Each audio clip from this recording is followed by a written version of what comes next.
ناظرین، آبشار نیوز سے ناصر عباسی حاضر ہوں۔ میرے ساتھ موجود ہے شملہ پہاڑی پہ، یہاں پہ ہمارے ایبٹ آباد کے یہ معذور شخص ہیں اور انہوں نے کئی دفعہ مجھے کہا ہے کہ میرے ساتھ آپ پروگرام کریں۔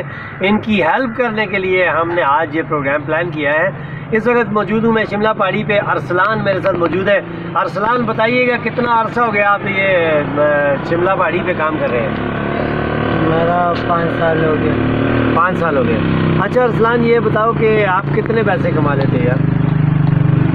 بس جو تقریباً میں پیسے لیتا ہوں تنہا کے علاوہ نہیں۔ تو کیا کرتے کیا ہوا آپ ان پیسوں کو؟ کیا کرتے؟ بس گھر میں دیتا ہوں والدہ کو۔ والدہ کو دیتے ہو؟ آپ کا اور کوئی بھائی ہے؟ میرے اور بھائی ہے، وہ بھی چھوٹے، ایک کا ذہن چھوٹے، ایک کا ذہن، وہ بھی معذور ہے یعنی۔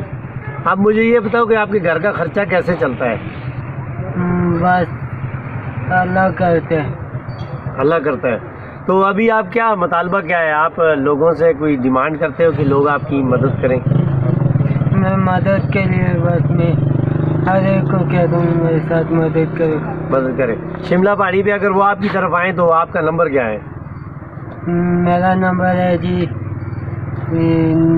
شیرو بھائی کا نمبر دوں گا۔ شیرو بھائی کا نمبر دیں گے۔ ناظرین، ابھی اسکرین پہ ہماری ان کا نمبر چل رہا ہوگا۔ یہ معذور شخص ہے، یہ محنت کرتا ہے یہاں پہ شملہ ہل پہ اور مزدوری کرتا ہے، لیکن چونکہ یہ معذور ہے اس حساب سے یہ مزدوری نہیں کر سکتا۔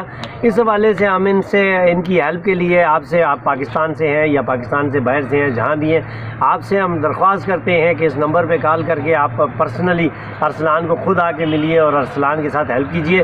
اور جہاں پہ بھی اگر آپ کسی کی مدد کرتے ہیں، اللہ رب العالمین آپ کی مدد کرتا ہے۔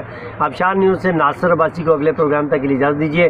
انشاءاللہ اگلے پروگرام میں پھر آپ سے ملاقات ہوگی۔ تب تک کے لیے اللہ حافظ۔